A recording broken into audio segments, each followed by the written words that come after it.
to this morning's online Bible study. Whether you're tuning in at Twitter or Periscope at Bible Study Cam, whether you're on Facebook.com/reflective Bible study, whether you're on YouTube at The Online Preacher, or even at theonlinepreacher.com/live, wherever you happen to be tuning in, whether it's one of those places or somewhere else, whether this is on live or on replay, I want to welcome you to this morning's online Bible study.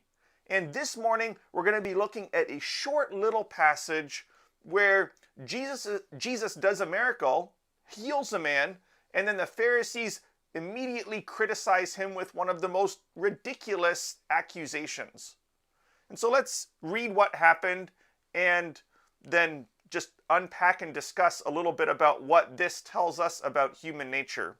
This is Matthew chapter 9, and we're going to start in verse 32, and I'm going to read from the New American Standard Bible.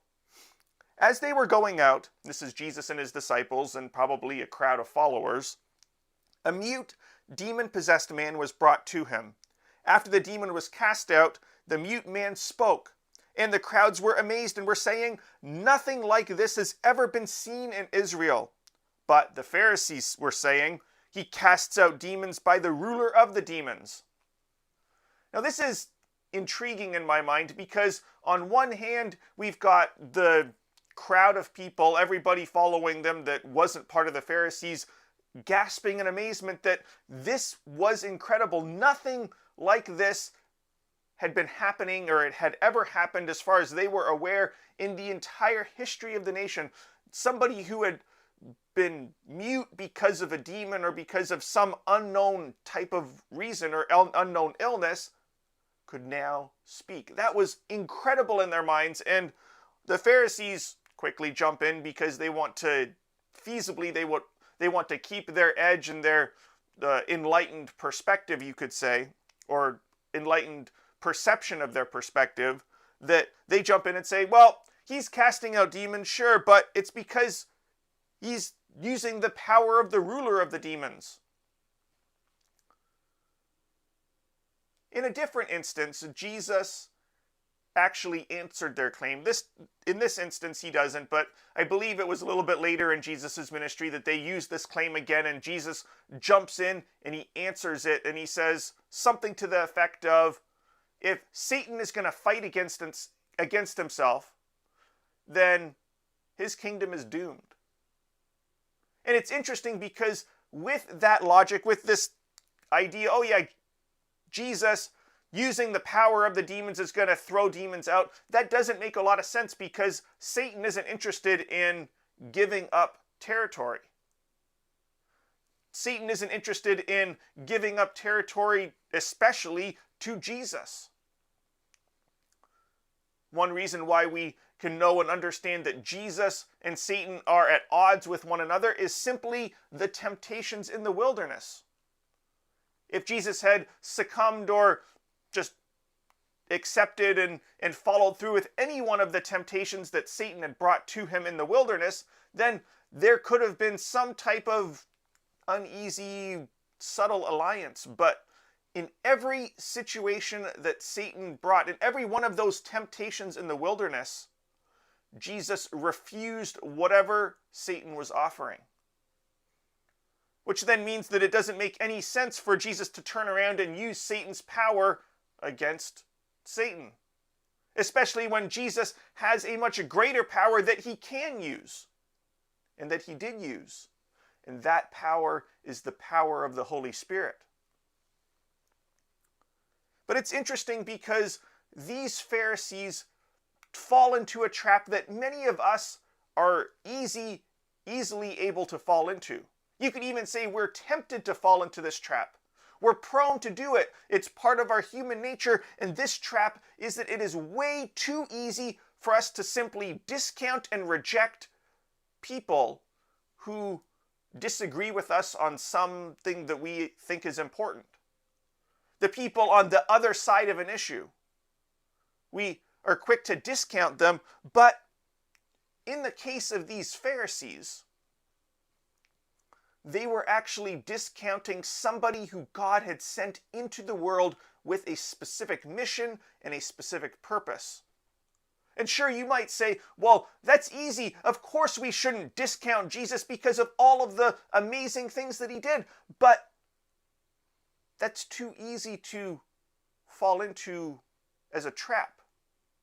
Because who's to say that God isn't using what's happening in the world today? It's not saying that God intended for it. It's not saying that God would want it. It's not saying that God even desired that it would happen. It's not saying that this is a plan A or a plan B or even a plan C from God, but is it possible that God is using the plan X or plan Y or even plan Z or Z, depending upon where you're listening to this? Is it possible that regardless of all of the ways that we have failed God and all of the times that he's had to step back to fallback plans, that God isn't still using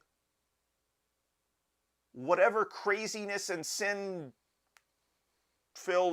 history in this world, there's nothing better way to say that than craziness. What if God is still able to use it to bring about some type of sliver or glimmer of his glory? And if somebody comes into your life and perhaps rubs you the wrong way or perhaps just simply disagrees with you, is there something that they might be teaching you that would help you grow? Now, in the case of internet trolls, maybe not. But